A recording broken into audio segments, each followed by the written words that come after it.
Cordial saludo, mi nombre es Merly Zulay Arroyo, estudiante de Psicología de la UNA.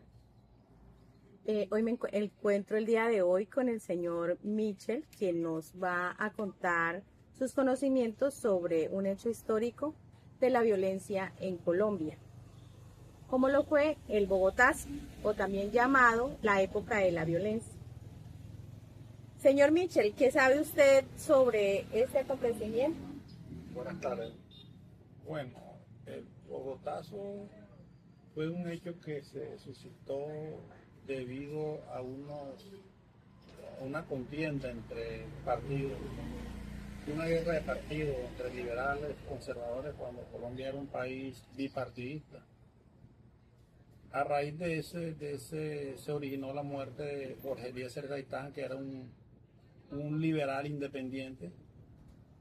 Y a raíz de esa muerte, pues se hizo el estallido, una guerra civil entre liberales y conservadores que dejó muchas masacres, muchos muertos en el país.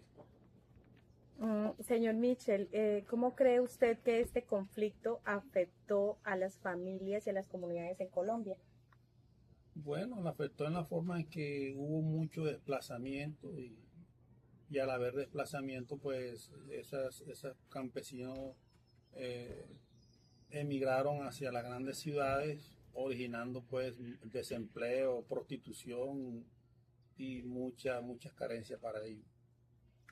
Para usted, ¿cuáles fueron las consecuencias que tuvo este conflicto? Bueno, desacuerdo entre partidos políticos, entre intereses creados entre ellos mismos, ganas de poder. Jorge Gaitán era un político independiente, creó un partido aparte, un partido liberal, y eso pues a muchos, tanto a liberales y conservadores, no les gustó. Entonces, pues la solución que encontraron fue esa, ¿no? Asesinarlo.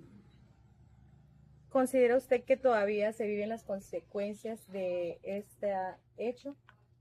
Sí, claro, todavía, porque a raíz de ese conflicto se originaron los grupos guerrilleros que hasta hoy todavía, a pesar de tantos procesos de paz que han habido, todavía existen y a raíz de esas consecuencias de esos grupos guerrilleros surgió el paramilitarismo también y pues como dice el dicho, salió más mala la enfermedad, que la medicina que la enfermedad. Sí, claro que la Entonces, eso violencia pues, trae más violencia. sí, entonces eso pues nos ha tenido sumido en la guerra, que hasta ahora pues esas han sido las consecuencias.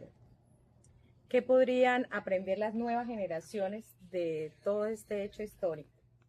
Bueno, educarse, conocer la historia de Colombia, cómo se dieron las cosas, educarse sobre todo y respetar la opinión de los demás. Si nosotros nos educamos, conocemos a nuestros candidatos, conocemos a nuestros dirigentes políticos, pues no decir fulano es bueno simplemente por decirlo, sin saber por qué es bueno o por qué es malo, entonces eso debemos de aprender. ¿Qué podrían, qué podría comentarnos usted para que deje de haber esta violencia en Colombia, como para que podamos tener más paz?